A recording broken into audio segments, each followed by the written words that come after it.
자, 오늘 이제 2일차 수업을 진행해 보도록 할게요. 원래 저번 주에 있었어야 될 2일차 수업인데 제가 이제 사정이 있어서 휴강을 한번 했죠. 그 휴강한 거에 대한 보강은 이제 안내를 받으신 분도 있고 못 받으신 분도 있는 것 같아서 한 번 더 말씀을 드리자면 9월 4일 날 일요일이에요.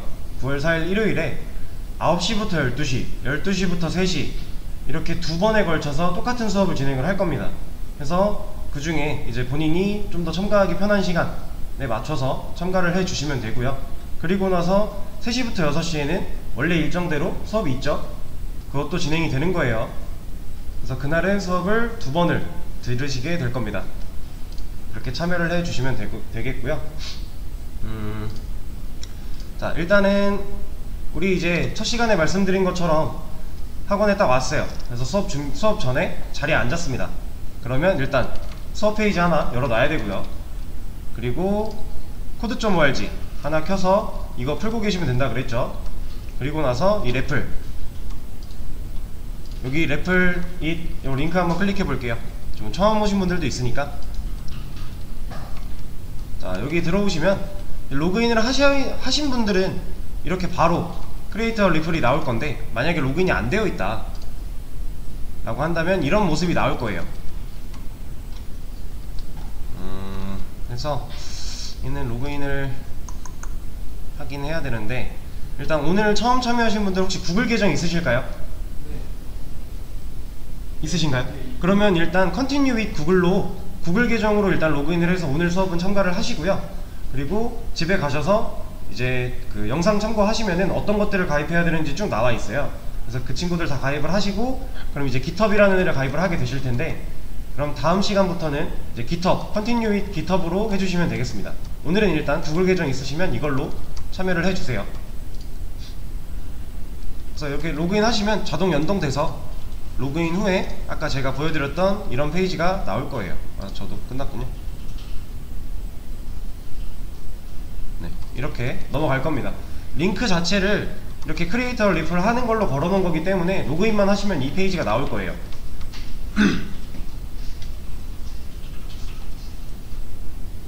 로그인 다 되시면 말씀 좀 부탁드릴게요. 그리고 첫 시간 들으셨던 분들은 로그인 다 돼서 저희가 이제 수업에 필요했던 그 화면이 떠 있겠죠.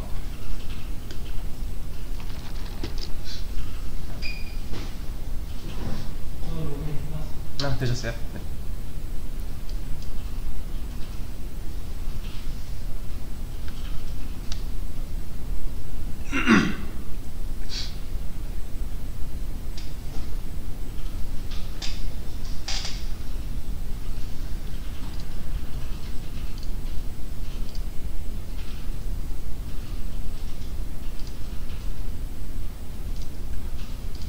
사홍님도 로그인 다 되시면 말씀 좀 부탁드릴게요.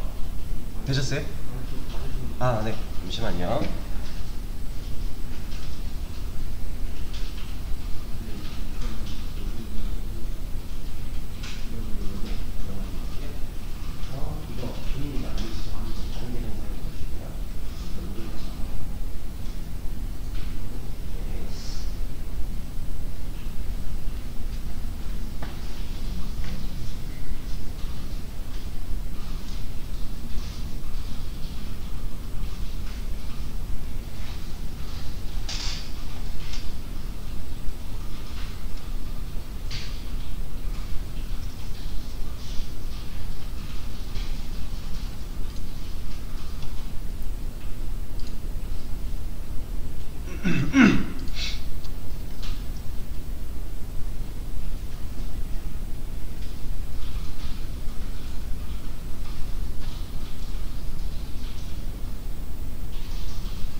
자, 여기서부터 한번 이제 시작해 보도록 할게요.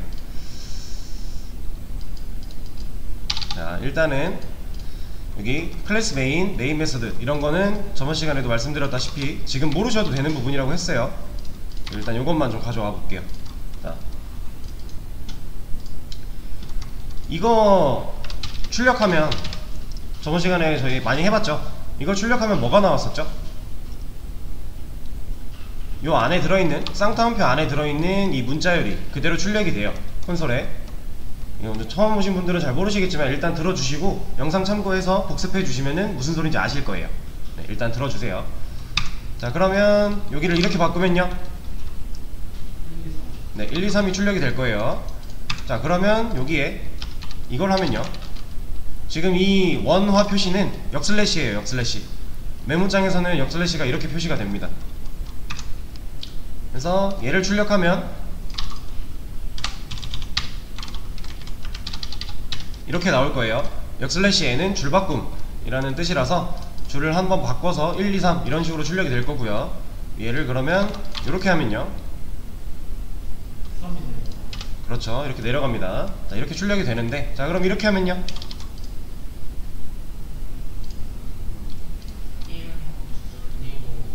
그렇죠. 네, 1하고 한 줄 줄바꿈 했고요. 그 다음 한 번 더 하고요. 그 다음 줄바꿈에서 2가 출력이 돼요. 그래서 이렇게 나올 거예요. 이거를 한번 저 페이지에 가서 한번 보죠.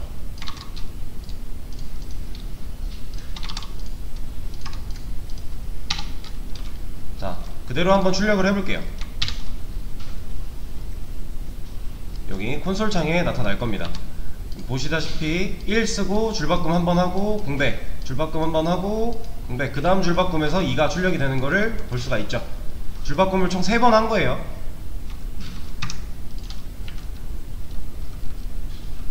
자, 저번 시간에 했던 거 간략하게 복습을 한 거고요. 이번 시간에는 한번 중학생 때로 한번 돌아가 보겠습니다. 여러분들 중학생 때, 지금은 어떨지 모르겠지만 제 기억이 맞다면 아마 중학생 때 미지수라는 걸 처음 이제 접하게 될 건데, 그때 당시에 기억을 해보면 이렇게 적으면 x는 5였죠. 그쵸? 자바도 유사해요. 똑같진 않지만 유사한 개념이에요. 그래서 이렇게 하면 x라는 거에 5를 넣겠다 라는 건데, 자바는 이렇게만 쓸 수는 없어요. 자, 하나씩 해보면서 넘어가죠. 일단은 이게 미지수라고만 생각을 해보고, 이렇게 하면 뭐 나올까요? 9 나오겠죠? 5랑 4가 둘 다 숫자니까 더해져서 9가 나올 거예요. 자, 그러면 이렇게 하면요, 얘도 9라고 나와요. 왜냐면 이 x라는 애가 이제부터 우리가 배울 건데요, 자바에서는 이렇게 수학 개념에서 미지수라고 표현했던 그런 부분들을 자바에서는 유사하게 변수라고 합니다. 변수. 변하는 수라고 해서 변수예요. 변할 수 있는 수라 그래서 이런 x들을 이제 우리는 변수라고 말을 할 거예요. 미지수가 아니라. 자, 이 변수 같은 경우는 특징들이 여러 개가 있어요. 이제 수학에서 미지수는 그냥 이렇게 x는 5 쓸 수 있었잖아요. 근데 자바는 이 앞에 이 변수에 타입이 꼭 들어가야 됩니다. 이 int라고 하는 거는 인티저의 줄임말이고요. 이 인티저를 구글에도 한번 검색을 해보면요, 정수라는 뜻이에요. 정수형. 그냥 정수예요. 정수. 그래서 우리가 x 앞에 int를 적어줬다라는 건 이 x의 데이터 타입을 정수로 만들어 주겠다 하는 거예요. 자, 정수라는 건 뭐 이런 것도 되겠죠. 마이너스 5, 음수도 정수니까요. 그리고 이런 것도 될 거예요. 0, 0도 정수예요. 그리고 뭐 양수는 당연히 정수일 거고. 근데 이제 이런 게 안 되는 거죠. 이건 무슨 수예요? 소수점이 있는 실수예요. 실수. 얘는 플로팅 넘버라 그래서 실수라고 표현을 하는데, 이제 정수 타입으로 x를 만들었기 때문에 얘한테는 정수를 제외한 나머지 데이터는 들어가지를 못해요. 자바에서는 이렇게 변수를 만들 때, 지금 이 x가 우리 변수라고 했죠. 지금 이 x라는 변수를 만들 때 타입을 적어 줄 거고요. 그 타입에 위배되는 데이터는 변수에 넣을 수가 없어요. 자, 일단 이게 기본이고요. 그리고 얘 같은 경우는 자, 이렇게 나눠서 좀 볼게요. 자, 지금 우리가 int x 적었죠. 그러면 x를 int 타입으로 만들겠다라고 하는 거거든요. 얘는 변수 선언이라고 해요. 변수를 선언한 거예요. 자바한테 이제부터 나는 x를 int 정수형 타입으로 쓸 거야, 정수형 타입 x라는 변수를 만들어서 이제부터 쓸 거야 라고 자바한테 선언을 한 거예요. 그게 이 한 줄이고요. 그리고 이 밑에 x라는 변수에다가 o라는 값을 넣겠다 라고 하는 이 과정이에요. 얘를 변수 초기화라고 합니다. 변수 선언 그리고 초기화예요. 얘는 변수 뭐라고요? 선언. 얘는 초기화죠. 자, 이렇게 나눠서 쓸 수도 있고요. 얘를 한 번에 이렇게 쓸 수도 있어요. 이러면 선언과 동시에 초기화까지 한 거예요. 자, 그럼 우리가 여기서 알아야 될 중요한 거, 변수를 선언할 때 데이터의 타입을 꼭 정해줘야겠죠. 이 앞에 이런 거 안 써주면 자바는 얘를 변수로 인식하지 못해요. 데이터 타입이 꼭 있어야 돼요. 그리고 선언할 때 정해준 타입과 다른 타입의 데이터는 변수에 넣을 수 없다. 자, 제가 아까 int x라고 변수를 만들어 놓고 요 안에 이런 거 안 된다 그랬죠. 얘는 실수라서 안 되는 거예요. x는 지금 정수만 넣겠다라고 하고 있는데 실수를 넣으려고 하니까 안 되는 거예요. 이건 실제로도 에러가 납니다.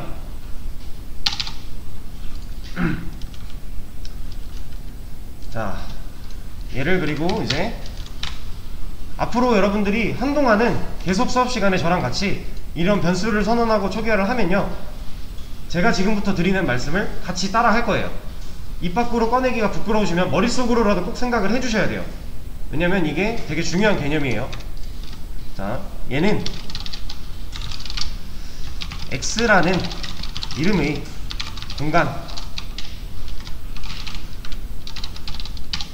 공간을 만들겠다. 지금 이 x라는 거는 우리가 만들고자 하는 변수의 그냥 이름이에요. 얘는 조금 이따 더 설명을 드릴 건데, 이 이름을 짓는 방법도 딱 정해진 룰이 있는 건 아니지만 어느 정도 지켜야 되는 관례 정도는 있습니다. 그거는 좀 이따 하고, 일단 이 한 줄을 보면요, 일단 이렇게 하죠.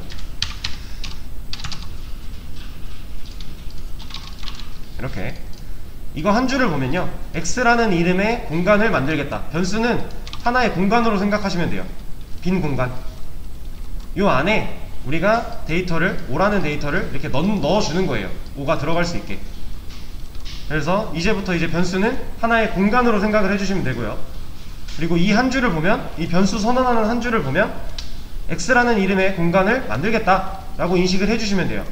근데 여기서 조금 더 자세하게 오직 정수만 들어갈 수 있는, 왜냐면 우리가 앞에 int 데이터 타입, 정수 타입인 int를 넣어줬기 때문에 여기 들어가는 타입은요, 기본 자료형 타입이라 그래서 총 8가지가 있어요.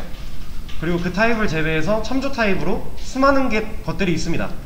근데 일단 지금은 int 정도만 아시면 돼요. int는 정수였으니까 오직 정수만 들어갈 수 있는 x라는 이름의 공간을 만들겠다. 이거 한 줄 보면 이 말이 나와야 돼요. 이거는 좀 반복해서 연습을 해 주셔야 돼요. 이 말이 나올 수 있도록. 되게 중요한 부분이고요. 그리고 이 밑에 있는 얘는 만들어져 있는 x라는 공간에 변수에 o라는 값을 넣겠다. 자, 이 표현에 조금 유의를 해 주셔야 돼요. 넣겠다. 우리가 수학에서는 이 x는 5 라고 적으면 x는 5랑 같은 거죠. 그래서 x를 5로 쓸 수 있는 거잖아요. 수학에서는 그렇죠. 근데 자바는 조금 달라요. 자바에서는 실제로 x가 5랑 같다 라는 표현을 하려면 이렇게 써줘야 돼요. 이 표현하는 방식이 좀 다릅니다. 얘가 실질적으로 좌변과 우변이 같다를 나타내는 이퀄이고요. 여기서에 들어간 이 이퀄 마크는 대입 연산자라고 해요. 대입이라는 거는 어딘가에 뭘 넣겠다 하는 거잖아요. 그래서 얘는 실제로 대입 연산자라는 이름을 가지고 있고요. 어딘가에 뭘 넣겠다 하고 있으니까 x에 5를 넣겠다 하고 있는 거예요. 이 개념이 앞으로 좀 중요하게 작용을 할 거니까 잘 유의해서 그냥 x는 5다 라고 이해를 하셔도 상관은 없긴 한데 나중에 분명히 오해가 생깁니다. 여러가지를 배우시다 보면 그렇게 이해를 하고 쭉 봤을 때 나중에는 오해가 생기는 부분이 생길 수 있어서 넣겠다 라는 거 꼭 유의를 해 주시고요.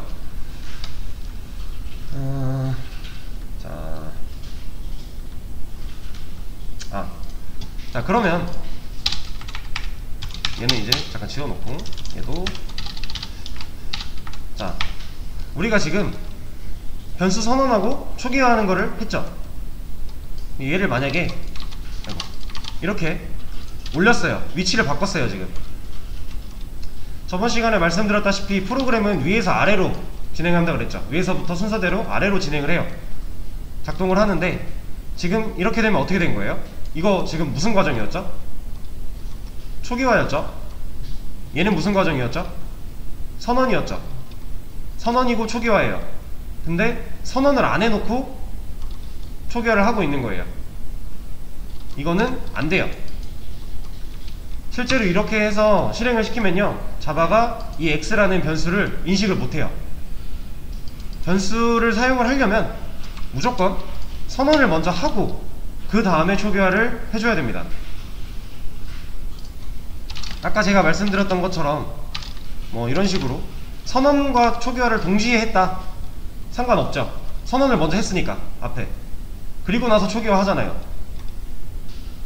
그리고 여기도 선언했고 밑에서 초기화를 해요. 이런 건 전혀 상관이 없어요. 근데 얘가 선언하기 전으로 가버리면 자바는 에러를 뱉어요. 문제가 있다, 안된다, x 찾을 수 없다 이럴 거예요. 그러니까 꼭 변수는 선언을 하고 먼저 만들어 놓고 써야 되는 거예요.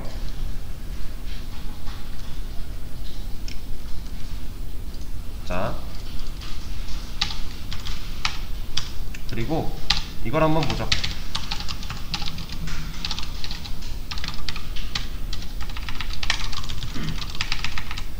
자, 우리가 아까 이거 한 줄 출력됐을 때, 실행됐을 때 어떤 결과 나올지 예상했죠? 9라고 예상을 했죠?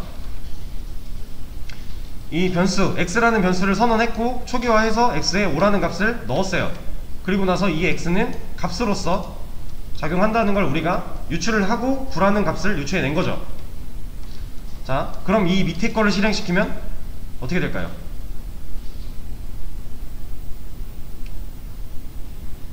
자, 여기서 중요한 개념이 하나 또 나오는데, 아까 제가 변수는 공간이라고 말씀을 드렸죠. 이 공간에는요 무조건 하나의 데이터밖에 못 들어가요. 지금 이 위에서 x에 5라는 x라는 공간에다가 5라는 값을 넣었죠. 그쵸? 그리고 나서 출력을 했어요. 그리고 나서 지금 뭐 하고 있어요? 자, 초기화는 정확히 말씀드리면, 좀 더 디테일하게 말씀을 드리면, 초기화라는 건 변수를 처음 만들고 나서 첫 번째 값을 넣어줄 때를 초기화라고 해요. 그리고 나서 변수의 값을 다시 다른 걸로 넣어줄 때는 초기화라는 말을 쓰진 않습니다. 그냥 변수의 값을 바꿔주고 있는 거예요. 자, 여기서 초기화 했어요. 5로. 그리고 나서 출력했고, 지금 x에다가 이거대로 한번 읽어볼게요. x라는 공간에 변수에 2라는 값을 넣겠다 하고 있죠. 그쵸? 그럼 지금 x에 뭐 들어있는 거예요? 그죠? 왜냐면 x라는 공간에는, 변수에는 값이 하나밖에 못 들어가요. 그럼 원래 있던 5가 2가 이렇게 들어와야 되니까 2가 이제 5를 밀어내는 거예요. 너 나가! 하고 여기 내 자리야! 하는 겁니다. 그래서 5는 없어지고요 2가 남아요. 만약에 이 x라는 애한테 5랑 2가 같이 들어있다 라고 하면 여기서 이 x 5를 써야 되는지 2를 써야 되는지를 모르는 거예요. 왜냐면 두 개 들어있는데 둘 중에 뭘 꺼냈어야 될지 얘는 모르죠. 그렇기 때문에 변수에는 무조건 하나의 데이터밖에 못 들어갑니다. 되게 중요한 부분이에요. 왜냐면 나중에 이제 여러분들이 객체라는 걸 배울 때 거기서 이 개념이 확실하지 않으면 많이 좀 혼동되실 거예요. 변수는 하나만, 오직 데이터 하나만 들어갈 수 있는 공간이다 라는 거. 자, 그럼 여기서는 이 값이 9로 출력이 될 건데 여기서는 그럼 뭘로 출력이 될까요? 그렇죠. x에 들어있는 값이 2로 바뀌었기 때문에 2를 넣어줬기 때문에 여기는 2로서 작용을 합니다. 그래서 6이 나올 거예요.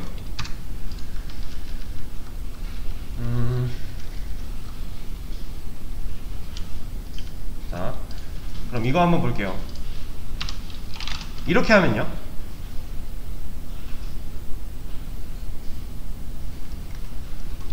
자, 얘는 지금 int x라는 변수를 선언했죠. 그리고 나서 초기화까지 했어요. 근데 밑에서 얘 뭐하고 있는 거예요? 네, 선언하고 초기화하고 x라는 변수 또 선언하고 초기화도 한 거죠. 이거는 에러입니다. 변수는 똑같은 이름으로 존재할 수 없어요. 나중에 여러분들이 이제 클래스라는 걸 배우시게 되고 클래스가 나눠지면서 다른 클래스에선 사용이 가능해요. 근데 한 공간 안에서 똑같은 이름의 변수는 있을 수 없어요. 이렇게는 만들 수가 없습니다. 여기 여러가지 타입이 있다 그랬는데 타입이 바뀌어도 못 만들어요. 변수명이 같으면 안 돼요. 왜냐면 만약에 이게 가능했다고 해볼게요. 이게 만약에 가능했다 라고 하면 지금 x가 2개 있는 거고 공간이 2개 있는 거고 하나에는 5 들어있고 하나에는 2 들어있죠. 그럼 여기서 x 얘 써야 되는지 얘 써야 되는지 얘가 어떻게 알아요? 그쵸? 누구한테 접근을 해야 되는지 얘는 몰라요. 그래서 변수는 똑같은 이름으로 같은 공간에 존재할 수가 없습니다. 그래서 이거는 불가능한 거고요. 뭐 여기 이름을 이런 식으로 바꿔주면 전혀 상관이 없겠죠. 아예 새로운 별개의 변수니까. 여기 y가 가능한 것처럼 이거는 안 됩니다. 자, 그리고 좀 전에 이제 자연스럽게 넘어갔던 부분인데 x 선언하고 x 썼죠. 초기화해서 썼어요. x에 5라는 값 넣겠다. 그리고 나서 이 변수를 가지고 활용을 할 때 그때는 얘가 이제 더 이상 안 붙어도 되는 거예요. 이 변수 명을 가지고 명만 써서 이렇게 활용을 해줄 수가 있고요. 여기도 마찬가지죠. 그냥 x만 써 있잖아요. 이렇게 사용이 가능합니다. 그리고 자, 아까 제가 변수는 이름을 지을 때 뭐 엄청나게 룰이 있는 건 아니지만 관례 정도가 있다라고 말씀을 드렸어요. 근데 그 중에서 이거는 아예 에러로 보는 룰이 하나가 있기는 해요. 그게 뭐냐면 이 변수명이 숫자로 시작하는 거예요. 만약에 이게 가능했다고 생각을 한번 해볼게요. 자, 이게 가능하다고 한다면 지금 변수명은 1, 2, 3이죠. 그러면 여기 1, 2, 3 쓰여 있어요. 그럼 이게 숫자 1, 2, 3인지 변수 1, 2, 3인지 얘는 몰라요. 알 수가 없어요. 그래서 숫자로 시작하는 변수명은 아예 안 되고요. 이런 것도 안 됩니다. 지금 제가 뭘 표현하고 싶은 거냐면 숫자가 맨 앞에 오면 그냥 안 되는 거예요. 변수명, 클래스명, 나중에 배우시게 될 클래스명, 패키지명 이런 것들 모두 다 숫자가 맨 앞에는 못 와요. 대신에 이런 건 가능해요. 숫자가 중간에 오거나 뒤에 오거나 하는 건 가능합니다. 맨 앞에만 안 오면 돼요. 그러면 뭐 이런 것도 가능하다는 거겠죠. 다 가능한 거예요. 실제로 가능한 변수명이에요. 막 쓴 거지만 숫자가 맨 앞에만 오면 안 된다. 맨 앞에 오지만 않으면 된다. 이게 무조건 지켜야 되는 룰이고요. 그리고 나서 여러분들이 이제 관례로 지켜주셔야 될 거는, 자, 처음에 이제 수업을 진행하면서는 변수명을 a나 뭐 x 이런 식으로 간단하게 많이 할 거예요. 근데 여러분들이 이제 실질적으로 변수를 만들어서 쓸 때는요, 내가 이 변수를 어디에 활용할 거인지, 어떤 데이터를 담아서 활용할지를 생각해 가면서 최대한 이 변수명만 보고도 내가 이 변수를 뭘로 쓰겠다 하는 거를 유추할 수 있게끔 만들어 주시는 게 좋아요. 예를 들어서 제가 여기 이 변수를 이렇게 만들었어요. age, 이건 나이라는 뜻이죠. 누가 봐도 이 변수는 나이로 쓰기 위해 만들어진 변수예요. 이런 식으로 만드는 게 좋습니다. 그리고 예를 들어서 이런 것도 있겠죠. 지금 이거는 타입이 좀 다른데 타입은 보지 마시고,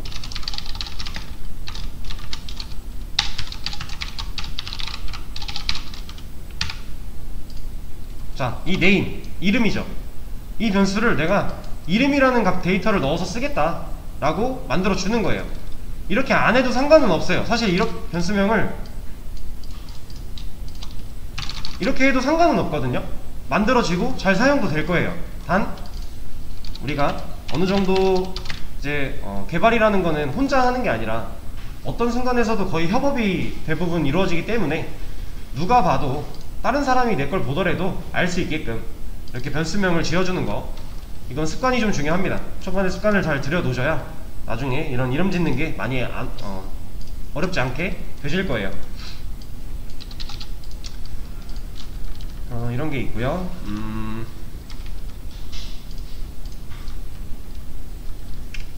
자, 그러면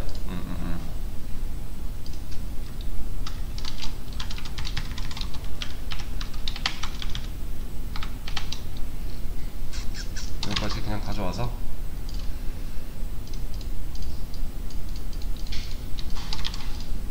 자, 지금 이 상태 문제가 심각한 거예요.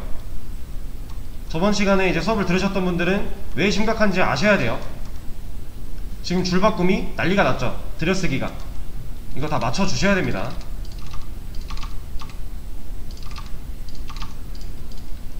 실제로 작동하는데 문제는 없었던 코드지만 들여쓰기를 안 하면요, 그냥 틀린 코드라고 생각하시고 무조건 들여쓰기는 해주세요. 되게 중요한 부분이에요. 이거 진짜 저번 시간에 말씀드린 대로 약간 편집 중 한자처럼 집착하듯이 들여쓰기 해 주셔야 돼요.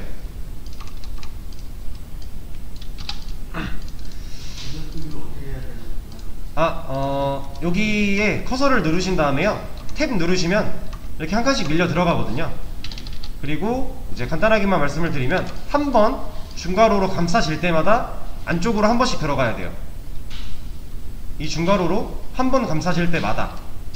그러면 지금 여기 안에 있는 이 내용들은, 여기 있는 이 내용들은 중괄호가 두 번 감싸져 있는 거거든요. 그래서 두 번 들여쓰기가 된 거예요. 자, 이것도 첫 교시 영상 보시면은 나와 있으니까 참고를 해주세요. 자, 잠깐만. 얘를 지우고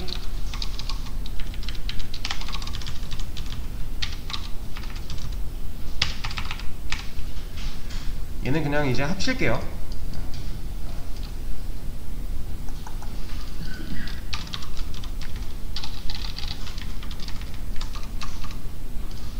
얘는 지우고 얘는 그냥 구석을 걸어 놓죠.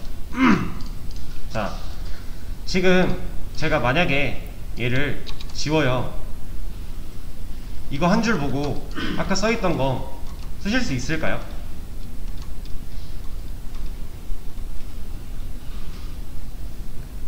자, 지금 당장은 어려울 수 있어요. 근데 계속 연습을 해주셔야 되는 부분이에요. 되게 중요해요. x라는 변수를, 오직 정수만 들어갈 수 있는 x라는 변수를 만들고 o라는 값을 넣겠다. 아까 제가 썼던 두 줄을 합쳐놓은 것 뿐이죠. 오직 정수만 들어갈 수 있는 x라는 이름의 변수를 만들고 거기에 o라는 값을 넣겠다. 나눠서 이해하셔도 되고 한 줄로 합쳐서 이해하셔도 돼요. 근데 이거는 진짜 그냥 모르시겠으면 암기라도 해주세요. 되게 중요한 부분입니다. 이 개념, 이제 이 변수는 이제 시작부터 끝까지 함께 가야 되는 부분이기 때문에 되게 중요한 부분이고요. 자, 그리고 나서 얘를 아까 우리가 실행은 안 해봤죠? 같이 한번 실행을 해볼게요. 우리 예상한 결과가 잘 나오는지.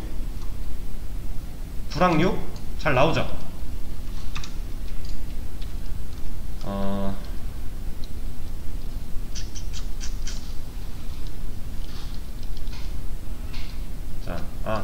그리고 이거 하나 말씀드릴게요. 얘를 한 줄로 좀 합쳐놓고,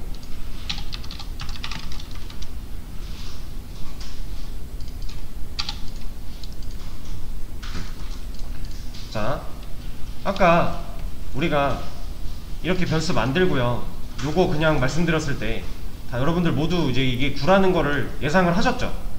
유출을 해서 정답을 얘기하셨어요.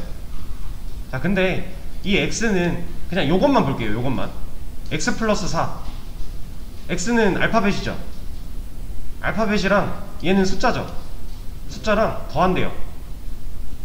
그냥 요것만 딱 놓고 봤을 때, 이게 미지수고 뭐 변수고 이런 거 신경 쓰지 마시고 그냥 이것만 놓고 봤을 때 문자랑 숫자랑 더한대요. 사실 이거 상식적으로는 말이 안 되는 거거든요.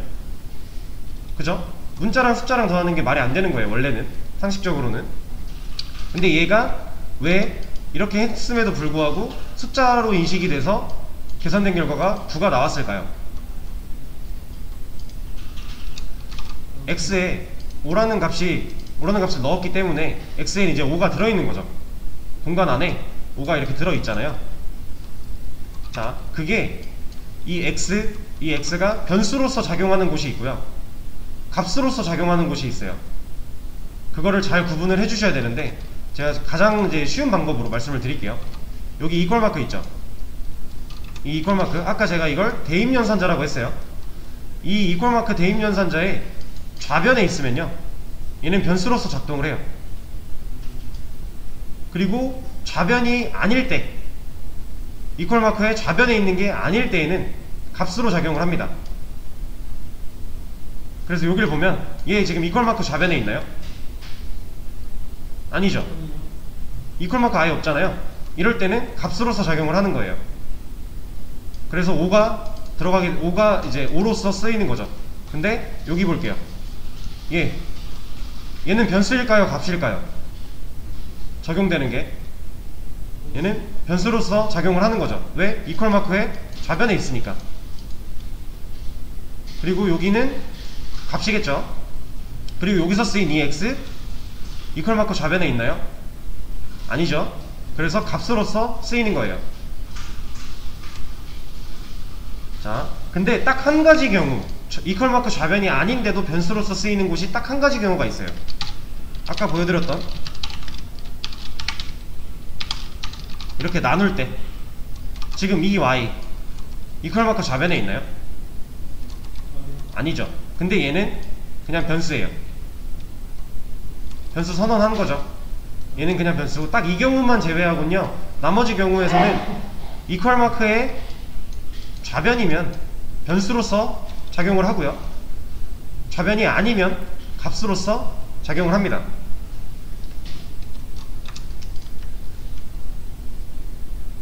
자, 그럼 제가 이걸 이렇게 바꿨어요. 이거 실행시키면 어떻게 될까요? 자, 한번 볼게요. 자, 지금 뭔가 에러가 나고 있죠. 여기 보면 main.java의 7번째 줄에 에러가 났대요. 여기 cannot find 심볼이래요. 이게 무슨 말이냐면, 여기서 말하는 이 심볼은 뭐 여러가지가 있어요. 근데 지금 같은 경우는 여기서 사용하고 있는 이 x, 얘네를 찾을 수가 없다라는 거예요. 못 찾겠다. 네가 쓰고 있는 이 x, 여기 지금 보이죠? 우리가 하려고 했던 출력문 이렇게 체크까지 해줬죠? 이 x 못 찾겠다. 왜 그래요? 그쵸? 지금 x라는 애는 선언된 적이 없어요. 얘를 xs로 바꿔줌으로써 지금 x라고 선언되어 있던 애는 없어졌죠. 근데 x를 쓰려고 하니까 변수 없다, 너 안 만들고 지금 쓰고 있다, 문제 있다, 못 찾겠다 하고 있는 거예요. 이런 거는 뭐 이렇게만 바꿔주면 해결이 당연히 되겠죠.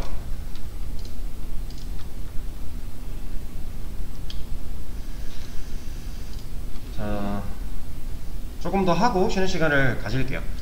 그러면 아이고. 이거 실행시키면 뭐 나올까요? 5 나올 거예요. 그러면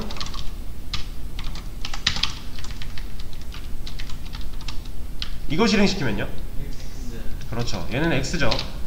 이 쌍따옴표 안에 있으면 그냥 문자로 무조건 인식을 하는 거예요. 그래서 이 x 그대로가 출력이 될 겁니다. 그럼 얘가 이렇게 바뀌면요? 상관없죠? 얘는 어차피 문자로 출력이 될 거고 얘는 숫자로 값으로서 출력이 될 거예요.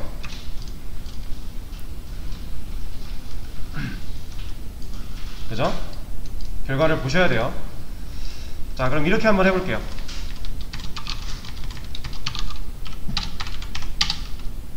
자, 얘는 이제 안 쓰이니까 무시하시고, 이거 출력하면, 실행시키면 뭐 나올까요? 에러요?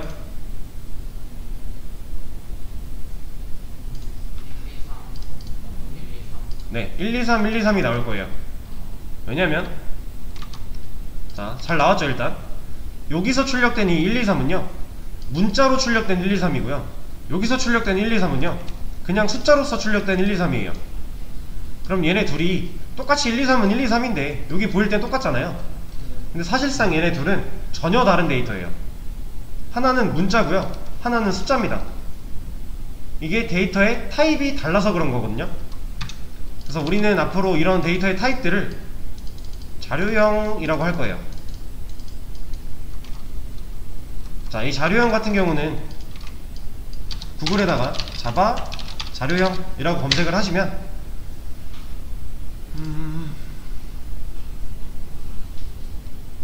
네, 이렇게 있습니다. 글들이 많을 텐데 어떤 걸 보시는지는 상관없어요. 첫 번째 영상 보시면 구글링 하는 법도 어느 정도 설명을 좀 해드린 게 있고요. 자, 여기 나와 있는 이 8개의 타입, 얘는 외우셔야 돼요. 얘는 외우셔야 됩니다. 네, 이거 말고 제가 다른 걸로 보여드릴게요. 이거 말고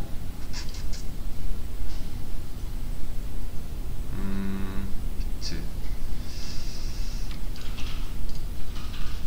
이게 좋네요. 자, 여기 나와있는 이 8가지 자료형은 암기를 하셔야 돼요. 근데 이 표 자체를 암기하라는 게 아니라 딱 여기까지만 암기하시면 돼요. 여기 자료형에 뭐뭐가 있는지, 그리고 그 자료형에 데이터가 어떻게 들어가는, 어떤 데이터가 들어가는지 딱 여기까지 두 번째 칸까지만 암기를 하시면 돼요. 이 뒤에 있는 이 내용은요 자바에서는 필요 없고요. 이건 이제 뭐 C 언어나 자료구조 이쪽에서 사용이 되는 애들이기 때문에 자바에서는 중요하지 않습니다. 요거까지만, 얘는 진짜 암기를 하셔야 돼요. 누가 여러분들한테 갑자기 와서 자바 자료형이 뭔지 말해봐 라고 하면 이거 나와야 돼요. 8가지. 그리고 이 8가지가 각각 어떤 데이터를 담을 수 있는지, 넣을 수 있는지 여기까지는 암기를 하셔야 됩니다. 지금 우리가 사용하고 있던 인트 여기 있어요.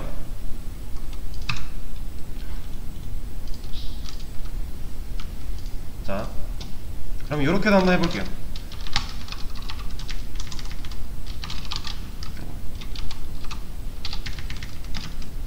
이거 결과 어떻게 나올까요? 1, 2, 3, 4, 5, 6, 240. 네, 맞아요. 왜 그렇게 나오는지 볼게요. 1, 2, 3, 4, 5, 6, 2, 4, 6이 나와요. 얘는 문자였잖아요. 이 쌍따옴표 안에 있는 거기 때문에 얘는 그냥 완벽한 문자예요. 문자끼리 더하면요, 원래 사실상 현실에서 상식적으로 보면 문자끼리 더한다는 것도 말은 안 돼요. 이것도 첫 시간에 했던 내용인데, 근데 자바는 그게 돼요. 문자끼리 더하면 그냥 이어 붙어요. 1, 2, 3과 4, 5, 6 문자를 더했기 때문에 3 뒤에 4, 5, 6이 그냥 붙어버리는 거예요. 그래서 하나의 문자로 이렇게 출력이 되는 겁니다. 그럼 이게 이 연산이 된 결과가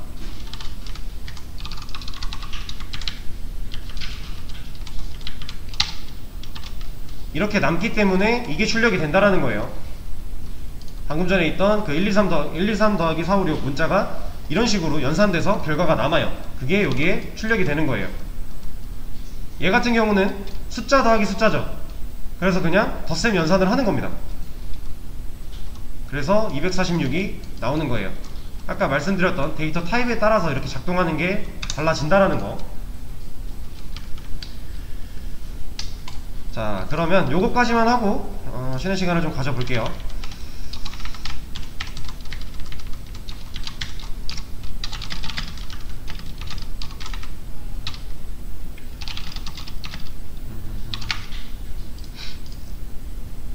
이거 말고 일단 이거부터 하자. 자, 이거 실행시키면 어떻게 나올까요? 510이요? 지금 x는 사용하지 않아요. 네, x는 10이 나올 거예요. 자, 이런 결과가 나오게 되는데, 지금 이거는 문자로 출력이 된 거니까 이 구조잖아요. 그쵸? 왜 이렇게 나오냐? 지금 이 과정이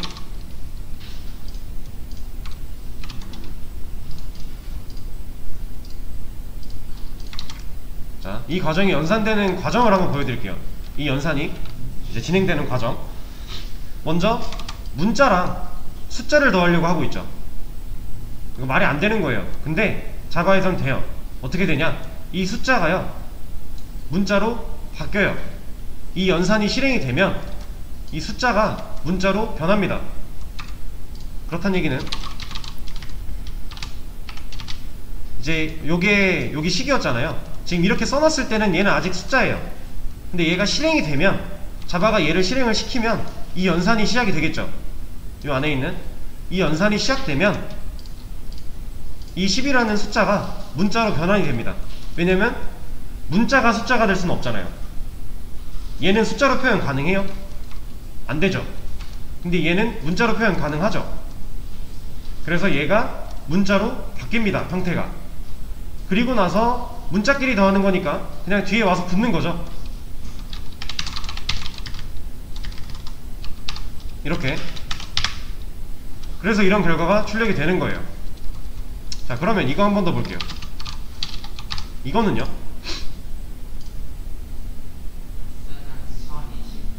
네, 맞아요. x는 1020이라고 나올 거예요. 이것 또한 역시 한번 보여드릴게요. 자, 지금 덧셈이 플러스가 두 개 있죠. 간단하게 얘가 먼저 될까요? 얘가 먼저 될까요?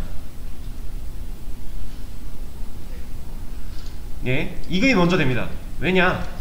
지금 똑같은 산술 연산자거든요. 지금 플러스 똑같은 산술 연산자끼리는 앞에 있는 것부터 실행을 해요. 그러면 얘가 실행이 되면 일단 10이 문자로 바뀌겠죠. 그리고 나서 이 10이 이 안으로 들어가게 될 거예요. 문자끼리 더하는 걸 먼저 하는 거죠. 그리고 나서 또 숫자랑 문자가 더해지려고 하고 있죠. 그러면 이번에는 얘가 문자로 변환이 될 거고, 여기서 안으로 들어가서 이렇게 출력이 되는 거예요. 그래서 1020이 나와요. 근데 요것 또한 이제 우리가 수학에서 덧셈을 먼저 계산을 하고 싶다, 어느 특정 부분을 먼저 계산을 하고 싶다라고 하면 괄호를 쓰죠. 이렇게 괄호를 써주잖아요. 이러면 어떻게 될까요? x는 30이 나와요. 30. 얘 같은 경우는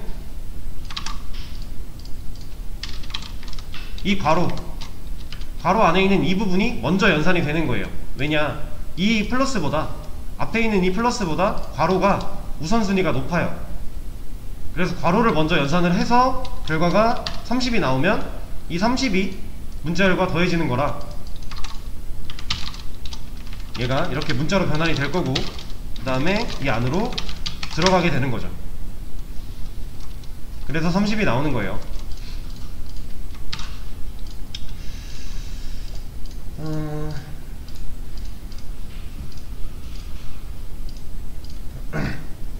자, 이제 진짜 얼마 안 남았습니다. 이것까지만 하고 쉴 거예요.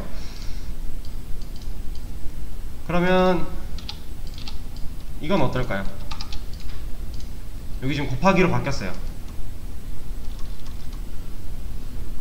연산자의 우선순위를 생각해보면 돼요. x는 200이 나오죠. 왜? 곱하기가 먼저 되니까.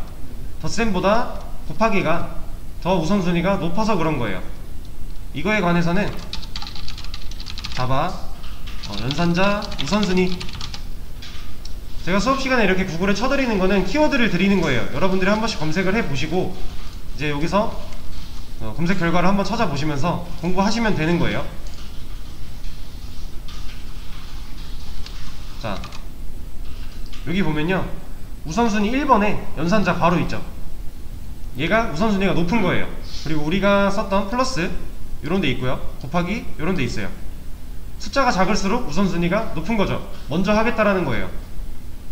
그리고 우리가 주로 썼던 이 대입연산자 여기 있네요. 얘는 꼴찌죠. 이런 것들 이제 요 안에 있는 내용들을 여러분들이 이제 앞으로 수업을 진행하면서 많이 쓰게 될 텐데 그때 만약에 누가 먼저 되는지 모르겠다 하면 자바 연산자 우선순위 검색해서 이거 표 보시면서 아, 내가 쓰려는 게 얘보다 높구나 낮구나 판단하시면 되는 거예요.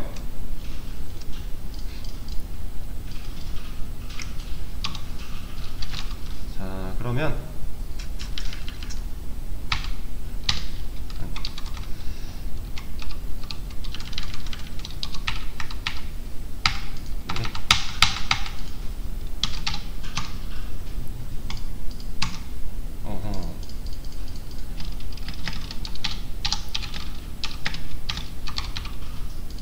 자,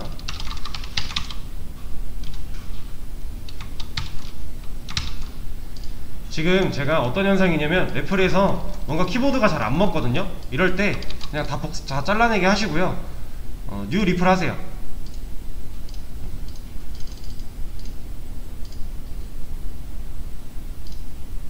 크리에이트 뉴 해서 새로 하나 만드세요. 이게 레플릿이 가끔 이럴 때가 있거든요. 키보드가 제대로 안 먹을 때가 있어요. 그럴 때 그냥 쓰던 거 다 복사해서 다시 만들고 여기로 가져와 오면요, 그래도 안 되네요. 왜 이러는 거지? 일단